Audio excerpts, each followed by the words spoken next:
Bago tayo mag-umpisa, baka pwede nyong i-like ang video na to. Malaking bagay ang like sa aming mga content creators. Maraming salamat po.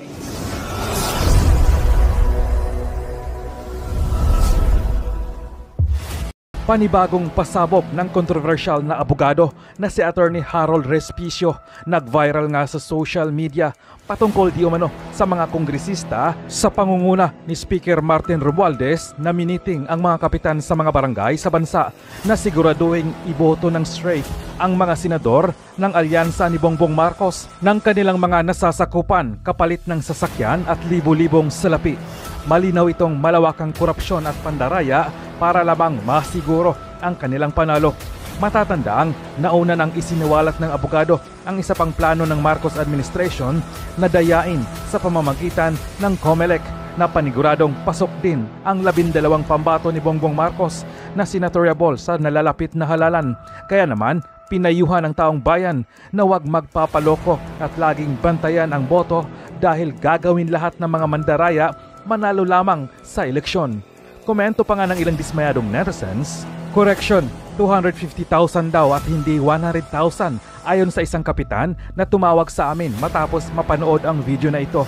Meron pa ring tama raw, 150 million ba naman ang binigay ni Speaker, barya lang ang tama raw at 100,000 pesos. Naku mga kapitan, mag-isip, hindi nyo pa alam sa hinaharap baka yung perang ibabribe sa inyo, kulang pa yan pambayad ng abogado kapag wala na kayo sa pwesto. Masira pa ang reputasyon nyo, makukulong pa kayo. Yung nanunuhol, lalayas yan ng ibang bansa, kayo ang kawawa. OMG, talagang masisilaw ka sa halaga. Grabe, pera din ng bayan ang ipinambili ng boto ninyo. Sana pag-isipan nyong mabuti at piliing mabuti ang iyong iboboto.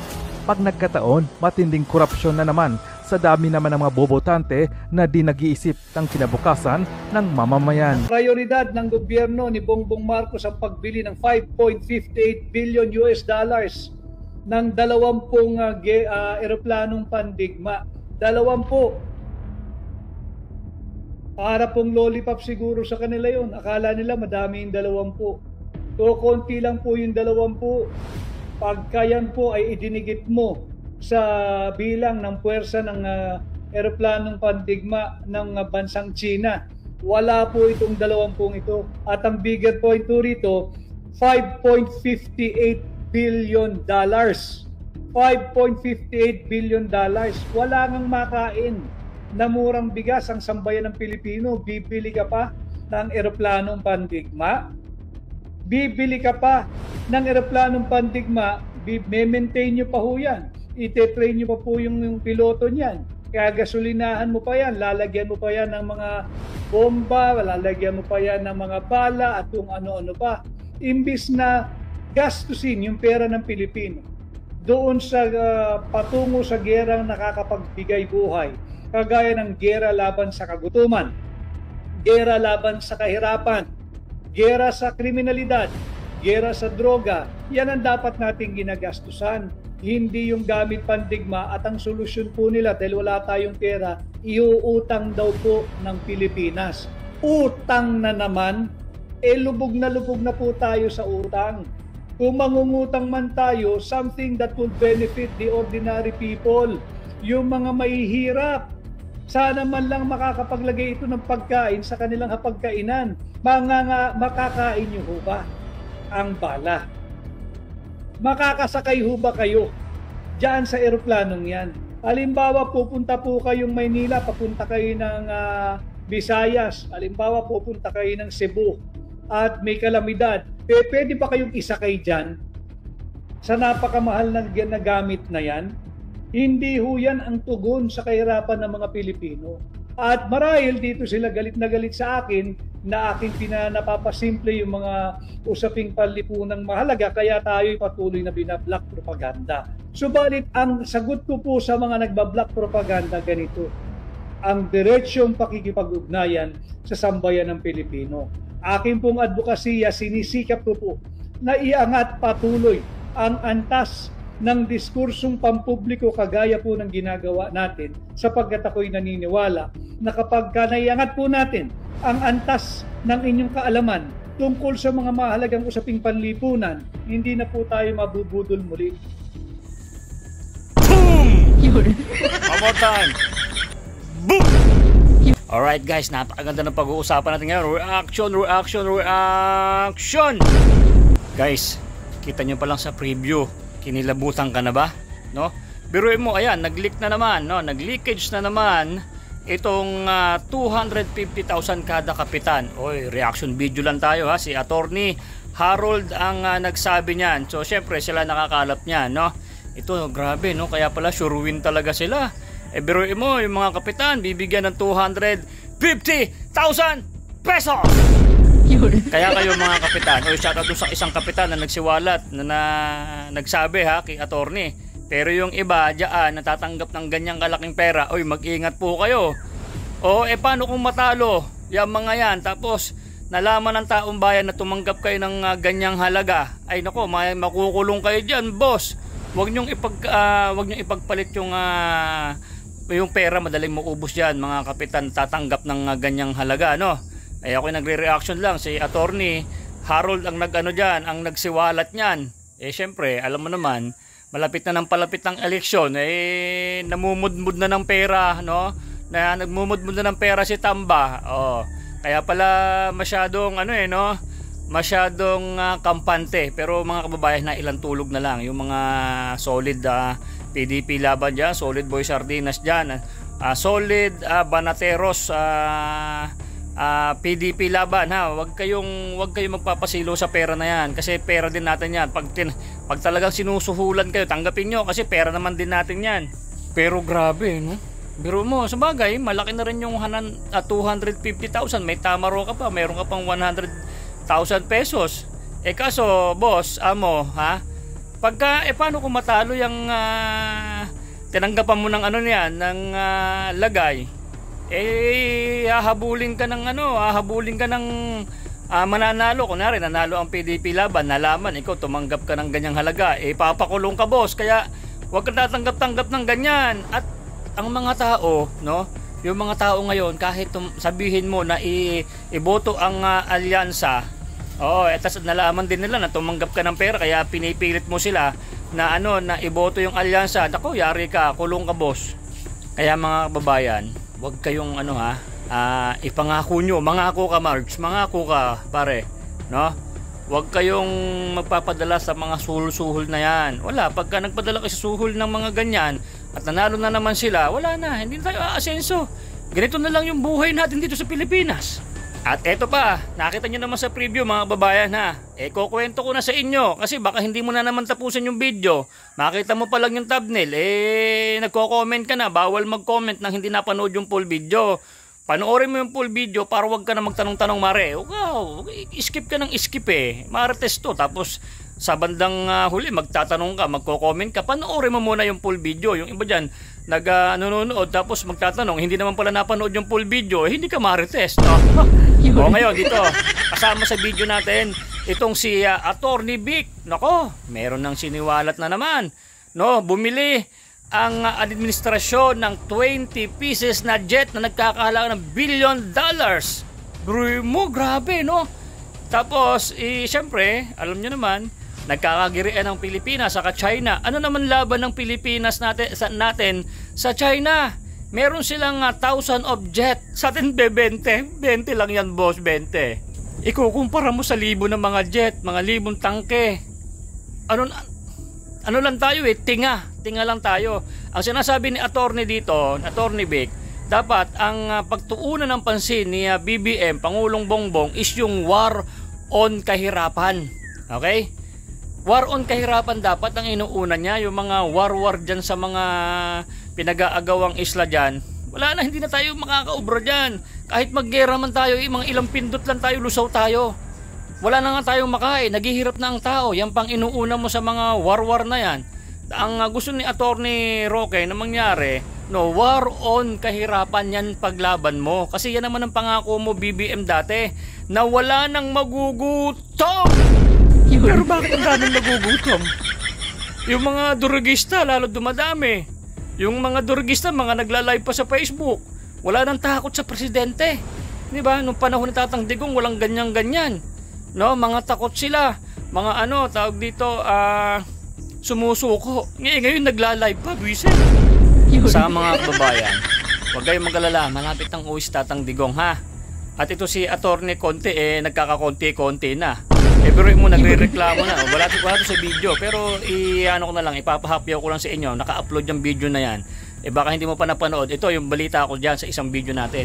Si Attorney Conte nagkakonti-konti na. Biruin nyo, nagre-reklamo na sa Attorney Cotman na bakit daw hinahanapan pa ng mga ID, passport, yung mga ganyan. Aba, Attorney Conte, international nyo sinampahan ng kaso si Tatang Digong, pinakuha nyo, tapos ngayon nagre-reklamo ka na sa hinihiling ng attorney namin, si Tatang Digong. Kung talagang matalino kang attorney, dapat alam mo na yung mga hihingin diyan ng ICC, yung attorney ni Tatang Digong, pang international din. Hindi po pwede yung mga sabi mo ginigipit, sabihin mo pa Attorney Conte, mag-isip ka nga. Abay, sabihan mo ba naman, nagsabi ka sa social media na ang mga may passport lang is yung mga may hirap. May konti ka mga attorney, may konti ka.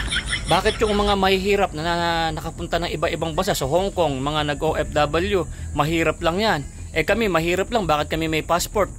Mali ka, bakit mo sinasabi na pang mayaman lang ang passport? Nakaw, may konti ka talaga, Attorney Conte.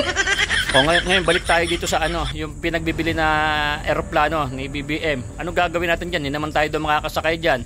Maintenance pa niyan. Gagasolinahan mo pa yan. Nakaw, napakalaking maintenance po yan. Mga eroplanong napakamamahal. $billion. Ba't bibili ka niyan? No? Alam mo BBM, kahit bumili ka pa ng 100 eroplano, hindi tayo uubra sa China. Naku po, napakalaking bansa na yan. Yung kahirapan nga sa Pilipinas, yun ang unahin mo, hindi yung mga pagbili-bili niyan. No, biruin mo, ginagasusan nyo ngayon sa eleksyon. O yan, meron nag-leak ng 250,000 kada isang kapitan. Naku, yung mga kapitan, mag-iingat kayo. Huwag kayong tatanggap niyan kasi susunod kayo naman na ipapakulong. Kasi pagka natalo yung sinusuportahan nyo at kayo tumanggap dyan, ipapakulong din ho kayo. Kawawahaw din kayo. Yung 250,000 na yan, maliit lang yan. Pag nakulong kayo, kawawa kayo. Kaya yung mga taong bayan, tayo mga serma, mga kumare, kumpare, tinan nyo yung kapitan nyo dyan, ha. Pag yung kapitan nyo is talagang pinupwersa kayo na iboto nyo ang alyansa, ilista nyo na yan, ha. Isumbong nyo yan pag natalo yung alyansa, ha, para yung sa PDP laban, para makulong yung kapitan na yan.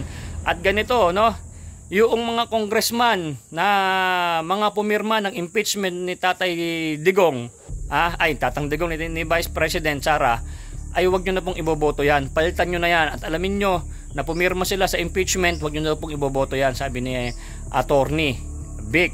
Okay, bago tayo magsimula mga kababayan, sa napanood natin yung preview, panoorin nyo po yung full video kasi nandun pa yon. Don't forget, no, wag nyo pong kakalimutan iboto ang PDP laban ni Tatay Digong. Straight nyo po mga kababayan, na straight, para walang makapasok na mga budul-budul, ha. O yan, lahat yan, Duterte po tayo, ha. Pagka may nagustuhan kayo sa inendorso ni BP Sara, si Amy Marcos, gusto nyo ba bang iboto yun? Wag na yun, si Camille Villar na lang, no? Oo, kung gusto nyo iboto yan. Pero si Marcos, marami nababasa ko, ayaw nila kay Amy, para daw wala na makapasok na Marcos, no? Shout out sa inyo dyan mga kumare. Basta tayo, Duterte tayo, ha. Wala po tayong iiwanan sa sinabi ni Tatang Digong, itong kanyang team. Sabi ni Tatang Digong, pag hindi nyo sinuportahan itong aking Duterte, kalimutan nyo na ako. O diba, nakakakaba naman yun. Ang lupit ng Tatang Digong. O yan, straight vote PDP laban. So ganito mga babae, piplay ko na yung full video. Manood po tayo. Bago ka magko-comment, kumare. Oy kumare, napakaganda mo ngayon, ha. Ang kapal ng lipstick mo, Maria. O shoutout po sa mga mahilig mag-like at super likers natin dyan, laging naka-like. Shoutout po sa iyo, ha. Hindi man tayo nagkikita ng personal, nagpapasalamat po ako na ikaw ay nagla-like, nagsasubscribe sa channel ni Boy Sardinas, at syempre nagsishare din. Okay, so panoorin mo na, malumpit to, panoorin mo hanggang dulo para maparinggan mo o maalam mo yung mga pasabog ni Attorney Vic. Alright, i-play mo na yun, boy, ang daldal mo, let's go. Pamiting si congressman sa mga kapitan at inoferan sila ng tama raw at tigo 100,000 pesos para lamang maiboto ng straight yung administrasyon ngayon dito sa ating bayan. Kayo po ay pipilitin ng ating mga barangay officials. Huwag po kayong magpapatakot. Worth it ba na ibigay ninyo ang pagkakataong ito na mamili ng inyong ninanais na kandidato na mamuno sa inyo na magiging tapat sa ating bayan? Mapa-senador, mapa-congressman, mapa-gobernador, mapa-mayor, mapa-konsehal, mapa-board member, kami po ay tratuhin ninyong mga aplikante. Kami po ay tratuhin ninyong mga trabahante ninyo na humihingi ng inyong tiwala at boto na gawin kaming katulad ko, senador. No? Yung iba naman, kongresista. Mahalaga na paulit-ulit kong ipapaalala sa inyo. Alamin ninyo kung inyong mga kongresista ay pumirma diyan sa huwad na impeachment complaint laban kay Vice President Inday Sara Duterte. Sapagkat kung yung congressman ho ninyo diyan sa distrito ninyo ay pumirma sa impeachment complaint laban kay Vice President Inday Sara Duterte, ako ho ay nakikiusap, sisantehin nyo na sila. Magpalit na ho kayo ng congressman o congresswoman sapagkat ni hindi man kayo kinonsulta, ni walang public hearing, ni walang public consultation sa inyong distrito. Tanungin po ninyo kahit yung inyong mga barangay captain, kayo po ba ay kinonsulta bago sila pumirma? Kayo ho ba ay nahinga ng payo o ng pananaw kung dapat ba silang pumirma o hindi? Ngayon, kung ang sasabihin po nila kaya sila ay pumirma dahil desisyon daw ito ng kanilang partido, lalo po nyo silang sisantihin. Magpalit na po kayo ng kongresista. Bakit? Hindi po yung partido ang nagpapanalo sa isang kandidato. Hindi po yung partido ang nagpapanalo sa isang kongresista. Ang nagpapanalo po sa isang kongresista, yung tao sa kanyang distrito. Hindi po kayo binigyan ng halaga. Hindi po rinespeto ang inyong opinyon. Hindi nga po kayo kinonsulta eh. At kung sasabihin naman po sa inyo, kaya ko lang naman ginawa yan dahil hindi marirelease ang pondo ng ating distrito. Yan po ay lantarang pangbubudol. Bakit kanyo? Hindi naman pera ng mga pinuno ng Kongreso yung perang dapat sa para sa inyong distrito. Saan ka naman ang nakakita? Bayad lang tayo ng bayad ng buwis nang wala tayong proper representation in Congress. Di ba kaya tayo may kongresista, sila yung ating representative o kinatawan, yung kakatawan sa ating tinig at sa tinig ng ating distrito sa Kongreso? Hindi ba dapat sila ay nakikipaglaban sa ating karapatan? Bakit sila magmamanikluhod doon sa mga opisyal ng Kongreso? Kayo po yung mga naghahalal sa kanila, hindi naman yung opisyal ng Kongreso. Kaya pakiusap ko sa inyo, alamin nun ninyo, may panahon pa, 3 weeks to go, 21 more days bago po maghalalan. Inyo pong alamin kung ano yung naging tindig ng inyong mga kongresista. Kung yan ay pumirma, diyan sa huwad na impeachment complaint laban kay Vice President Inday Sara, sisantihin na po ninyo. Hindi po sila karapat-dapat sa inyong tiwala. Hindi po sila karapat-dapat sa inyong sagradong mandato. Kung nagawa po nilang minsan sa inyo yan, kaya nilang gawin paulit-ulit sa inyo yan. Yan po ang gawin ninyong batayan. Siyempre, isa pang paalala, isa pang haligi sa ating pagpunta sa halalan. Huwag po ninyong kalilimutan kung paano sinalbahe ang karapatang pantao ng kapwa natin Pilipino na ang pangalan ay Rodrigo Roa Duterte. Huwag po ninyong kalilimutan yung March 11. Maganda po ito. Ang eleksyon po ay May 12. Pagdating po ng May 11, 2 buwan na po mula nung sinalbahe nila ang karapatang pantao, ang pagkatao at integridad at soberanya ng Republika ng Pilipinas at ni Pangulong Rodrigo Roa Duterte. May 11 po yan. Yan po yung gawin ninyong reminder sa inyo. para pagdating natin sa mga presinto upang tayo'y bumoto sa May 12, alam ninyo na hindi na natin dapat sila pagkatiwalaan at wag na tayong magpapabudol muli. Yan ho yung aking mga pakiusap sa inyo sa May 11. Alalahanin po ninyo, 2 buwan na pagdating ho ng May 11, kung paanong hinayaan ng administrasyon ni Bongbong Marcos manghimasok ang mga banyagang puwersa at banyagang interes at gawing handog sa naglalaway na mga banyaga diyan sa ICC ang kapwa natin Pilipino at dating Pangulo Rodrigo Roa Duterte. Gawin ninyong paalala yan. Napakagandang araw na lumapag ang May 12 eleksyon, May 11 ho. Alalahanin ninyo yung nangyayari sa ating bansa. Siyempre, dahil nga po tayo patuloy na binibiktima ng black propaganda, isa pang batayan na gamitin po ninyo kung paano sinasalaula ang pera nating mga Pilipino. Huwag ho ninyong kalilimutan itong 2025 national budget. Kung paano nila linapastangan ang proseso sa pagpasa ng ating taunang budget. Nakapagpasa sila ng 6.326 trillion pesos na budget base sa blankong mga blanko sa bicameral Conference Committee report.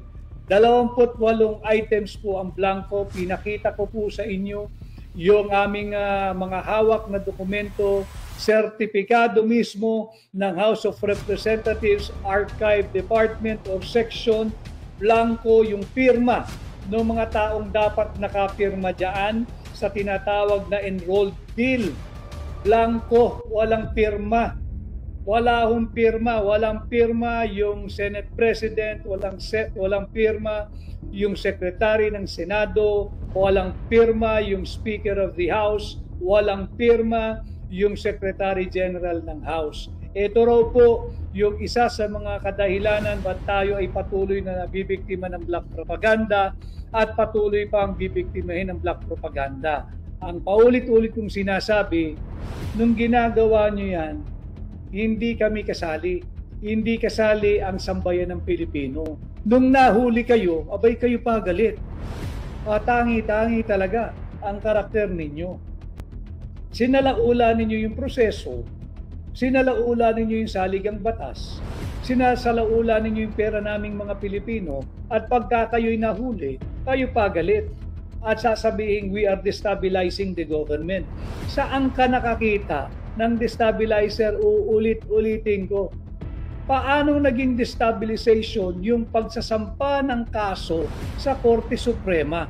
Hindi ba't ang Korte Suprema ay bahagi ng ating saligang batas? Hindi ba't ang Korte Suprema ay co-equal branch ng executive at saka legislative na kinikilala ng sambayan ng Pilipino pag wala na silang matakbuhan?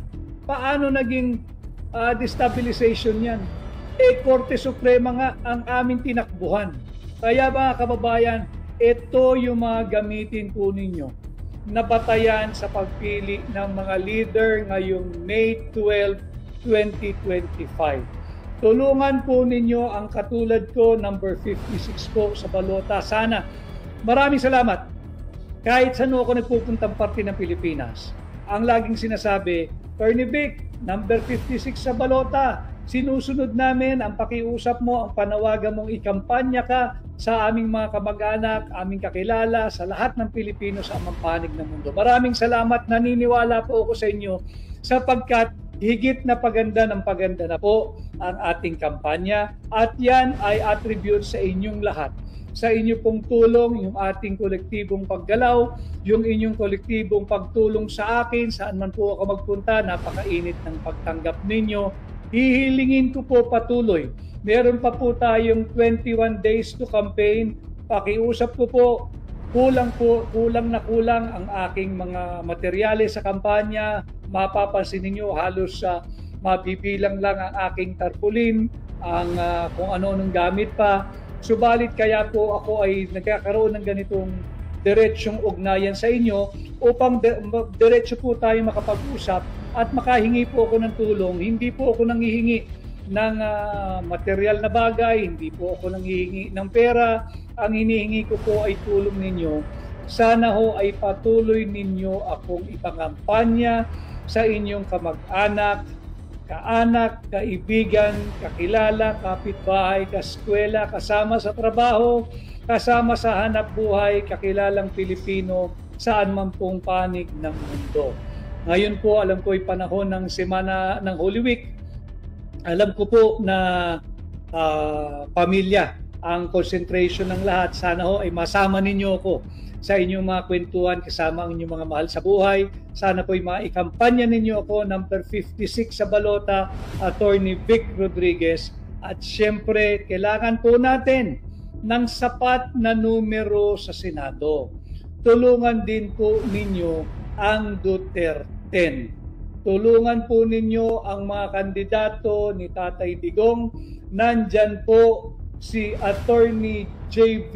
Hinlo, nandyan po si Attorney Raul Lambino, nandyan po si Attorney Dante Marcoleta, nandyan po si Pastor Apollo Siki Boloy, nandyan po si Attorney Jimmy Bondok, nandyan po si Dr. Richard Mata, nandyan po si Philip Ipe Salvador, at ibalik po natin sa Senado si Senador Bato de la Rosa at si Senador Bongo. Ito po yung bumubuo sa Duterte. Sana po itulungan ninyo kaming lahat. Maghatid tayo ng tama at sapat na bilang sa Senado para maprotektahan natin ang madilim nilang balakin na kunin at nakawin pati ang posisyon ng pangalawang Pangulo mula po sa inyo, sambayan ng Pilipino.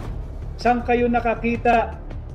59% approved kay Vice President Inday Sara Duterte. 61% panatag at may tiwala kay Vice President Inday Sara Duterte. Ini-impeach nino ng iilang elitistang kongresista. Kaya ito po ay konektado sa aking una ng habilin sa inyo. Sisantihin nyo na yung mga kongresista ninyo na pumirma dyan sa huwad na impeachment complaint. Huwag po tayong magpapabudol muli. 59% approved sa performance ni Vice President Inday Sara Duterte. 61% ang tiwala kay Vice President Inday Sara Duterte. Yan ba ang i-impeach mo? Huwag po tayong magpapabudol muli. Labanan natin ang puwersa ng kadiliman. Tayo'y magprotesta ngayong May 12. Paano tayo magpoprotesta? Iboto ninyo ang Duterte sa Senado at sisantihin na ninyo yung mga kongresista na pumirma diyan sa impeachment complaint laban kay Vice President Inday Sara Duterte. Ito po ang ating gawin. Pagtulong-tulungan po natin at may pagkakataon, may tsansa pa, may oportunidad pa na baguhin natin ang maling direksyon ng ating bansa. Nakatutok tayo sa maling direksyon, huwag kayong umasa na mapupunta tayo at makakarating sa tamang destinasyon. Bahagi na rin po dyan ang usapin dito sa South China Sea.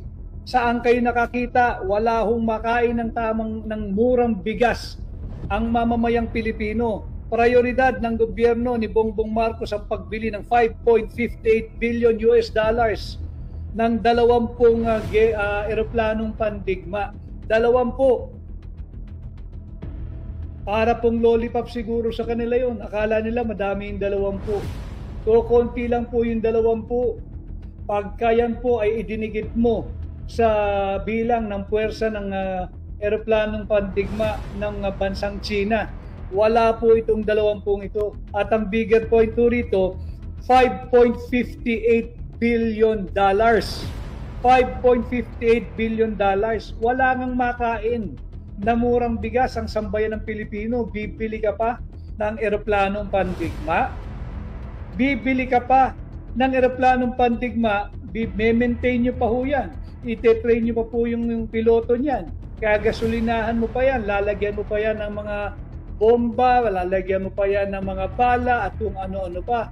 Imbis na gastusin yung pera ng Pilipino doon sa patungo sa gerang nakakapagbigay buhay, kagaya ng gera laban sa kagutuman, gera laban sa kahirapan, gera sa kriminalidad, gera sa droga. Yan ang dapat nating ginagastusan, hindi yung gamit pandigma. At ang solusyon po nila, dahil wala tayong pera, iuutang daw po ng Pilipinas. Utang na naman, lubog na po tayo sa utang. Kung mangungutang man tayo, something that will benefit the ordinary people, yung mga mahihirap. Sana man lang makakapaglagay ito ng pagkain sa kanilang hapagkainan. Makakain nyo ho ba ang bala? Makakasakay ho ba kayo diyan sa eroplanong yan? Halimbawa, pupunta po kayong Maynila, papunta kayo ng Visayas. Halimbawa, pupunta kayo ng Cebu at may kalamidad. Pwede ba kayong isakay dyan sa napakamahal na gamit na yan? Hindi ho yan ang tugon sa kahirapan ng mga Pilipino. At marahil dito sila galit na galit sa akin na aking napapasimple yung mga usaping panlipunang mahalaga, kaya tayo'y patuloy na binablock propaganda. Subalit ang sagot ko po sa mga nagbablock propaganda ganito: ang diretsyong pakikipag-ugnayan sa sambayan ng Pilipino. Aking pong advokasya, sinisikap ko po na iangat patuloy ang antas ng diskursong pampubliko kagaya po ng ginagawa natin, sapagkat ako'y naniniwala na kapag naiangat po natin ang antas ng inyong kaalaman tungkol sa mga mahalagang usaping panlipunan, hindi na po tayo mabubudol muli. Kaya yan po ay parte ng aking advokasya, parte ng advokasya ng hakbang ng maisog. At pwede po tayong mag-entertain ng ating mga kababayan. Yung ating po mga viewers ay maaari pong mag-send ng request to join live. At alam naman ho ninyo, number 56 watching from. Yun po yung ating keyword. Basahin ko lang po yung iba ha. Kay Mary Joy, kay Elvira Palahe Ausejo, PDP, Duterte, salamat. May iba, mabilis ha. Kay Beth Berioso, Dan, both of you. Salamat. Peter, oy, boto kita. Maraming salamat, Peter. Kay LC Roble, Duterte ang nasa puso at utak ng mga tao nagmamahal at nasasaktan sa ginagawa nilang pagmamalapit at pagmamalabis kay Tatay Digong. Salamat po. Kay Doraemon, maraming salamat sa iyo. Kay bilis Tinkerbell, PDP straight po tayo, Duterte, maraming salamat. Lokal Sarado, PDP, Duterte, maraming salamat. At kay Charlon Chua, Inot, kamusta ka na? Long time no see, hindi ka nagpapakita. Maraming salamat sa iyong pagsama sa aking pagla-live ngayon. Kay from South Wales, kay Andre Bonds, maraming salamat sa iyong pagsama at panonood. Ganon din kay Pamela Bautista, number 56, watching from Singapore, si Pamela. Hello, Pamela. At kay Bing Santianes, hello po. Hello din sa iyo, Bing. Mabuhay ka. Kay Annalyn Abasyal o Arabakyal. Kay Marilu Kabayashi. Hello, Marilu. Already shared and done. Sana ho ay tulungan din ninyo ako na mag-like at mag-share sa ating pong ginagawang diretsang pakikipag-ugnayan sa inyo at pagla-live ngayong araw. So, yun po ang ating mga gawiting batayan. Yung ginawa po nila kay Tatay Digong, wag nating kalimutan. Nagnataon na May 12 ang halalan, May 11 magsisilbing ikalawang buwan ng kanilang sinalbahe si Tatay Digong. Ang kalayaan at kasarinlan ng Pilipinas ang hinayaan nilang manghimasok ang dayuhang interes o banyagang interes sa ating bansa at isinuko at ginawang mistulang handog sa kamay na naglalaway na dayuhan o banyaga diyan sa ICC ang kapwa nating Pilipino na ang pangalan ay Rodrigo Roa Duterte. Huwag po niyong kalilimutan yan. Huwag po niyong kalilimutan kung paano nila sinasalaula yung ating kaban ng bayan. Kung paano nila inuubos gamit ang AKAP at AYIX. Kunin nyo. Pag may nagbigay po sa inyo ng AKAP at AYIX o kung anumang ayuda, kunin po ninyo. Pakiusap po, kunin ninyo. Pero huwag kayong tatanaw ng utang na loob sapagkat pera nyo po yan. Hindi po yan pera ng mga politikong nagmumudmud ng AKAP at AYIX. Hindi po nila pera yan. Yan po ay pera ninyo. Huwag kayong tatanaw ng utang na loob. Hindi po dahil ingrato tayo katulad nila. Hindi po. Sapagkat yan po ay pera ninyo. Hindi po nila pera yan. Kung meron man kayong dapat pasalamatan, pasalamatan nyo yung sarili ninyo. Sapagkat nakakatanggap kayo ng kaunting halaga na nagmumula rin sa sarili ninyong buwis na ibinibayad sa gobyerno. Hindi po pera ng mga politikong namumutmut yan. So huwag ninyong kalilimutan kung paano nila sinasalaula yung ating budget. Huwag ninyong kalilimutan yung blankong Bicameral Conference Committee report na nakabinbin pa po hanggang sa ngayon ang kasong yan sa Korte Suprema. Huwag po ninyong kalilimutan kung paano nila sinasalaula yung ating taunang budget. Huwag po ninyong kalilimutan yung mga pumirma sa huwad, illegal at unconstitutional na impeachment complaint laban kay Vice President Inday Sara Duterte. Sisantihin nyo na po yung mga kongresistang yan. Huwag na po ninyo silang muli pang gawing kongresista. Sibakin na po ninyo bilang kongresista ninyo, sisantihin na po ninyo, kumuha po tayo ng bagong empleyado. Kada distrito, wag na po yung mga yan. Hindi po kayo mahalaga sa kanila. Hindi po kayo importante. Hindi po kayo kinonsulta. Hindi po nagkaroon ng public hearing or public consultation. Si Cathy, ang ating unang-unang sumali. Cathy, pwede ka nang magbukas ng camera at you can turn on your microphone, Cathy.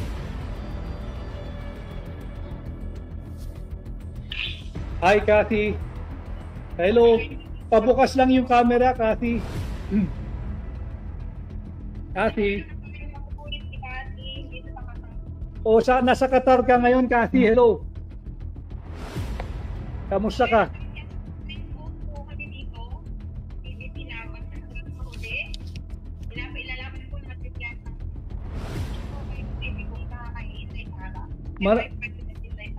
Maraming salamat, Cathy, at sa iyong pagboto ng Duterte Straight. Maraming salamat. Pati po sa aming pamilya sa Pilipinas, straight po talaga. PDP laban po. Saan ang family mo, Cathy, dito sa Pilipinas? Saan? Davao City. So maraming salamat from Qatar, nag-vote straight Duterte, at sa iyong pamilya diyan sa Davao City, vote straight Duterte. Maraming salamat. Thank you, Cathy, ha. Mag-iingat ka dyan. Salamat. So, yan, yung kababayan natin si Cathy from Qatar ay vote straight po siya Duterte at nagbili na rin sa kanyang buong mag-anak, buong pamilya sa Davao City to vote straight Duterte. Yan po ang ating patuloy na kampanya. Sana ho ay tulungan ninyo down to the last 21 days of the campaign. Mahaba pa po ito at sana ho ay patuloy ninyong tangkilikin, suportahan, vote straight Duterte. Si Anonymous, buong pamilya po namin nakasuporta po sa inyo, attorney. Maraming salamat at Anonymous. Si Maui 21. Good luck po sa inyo, sir. Attorney Vic Rodriguez, watching po ngayon sa Iloilo, Maui. I hope to see you sa Iloilo pagbisita po ng buong Duterte. Malapit na po yan. Sana'y makasama ka namin at 10 ng iyong mga kaibigan at kamag-anak.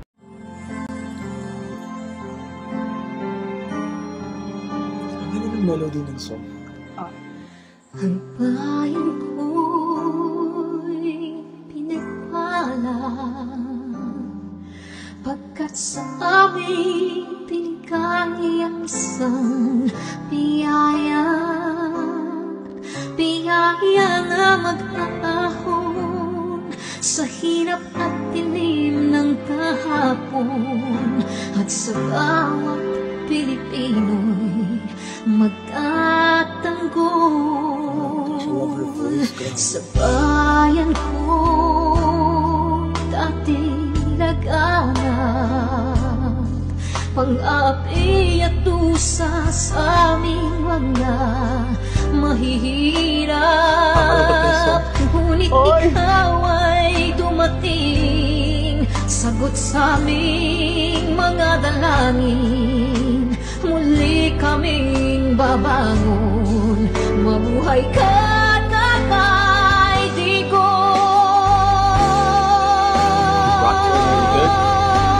Ama, maraming salamat. Aming mga mata'y minuhulat,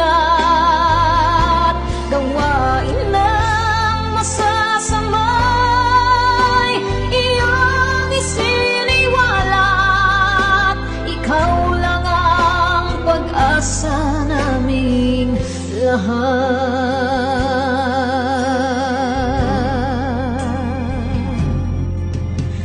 Very Bayan ko, Binamatay niya ako kung iyak ako. Pilipinas, muling makikilala at itataas. Katahimik ay maghahari sa ating puso'y mamamayani. Mga ngiti sa labi di mapapawi.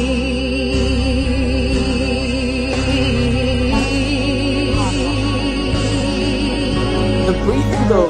Mabuhay ka, Tatay Digong, maraming salamat. Ang malasakit sa Pilipino ay walang kasing tapat. Ika'y paglalaban ng iyong mga anak. Tunay kang biyaya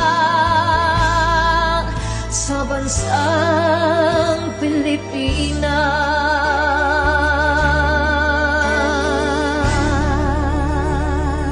Haba. Gosh. Irene Oikawa. Nay, ito na yung bayad ko sa isa, ano? O, kunin mo yung isa. Isa muna. Iyan, no? Tapos, isa pa. Di ba? 4 dapat na sardinas, eh. O. O, yan. 3 na. Pang-4 na sardinas. O, okay na.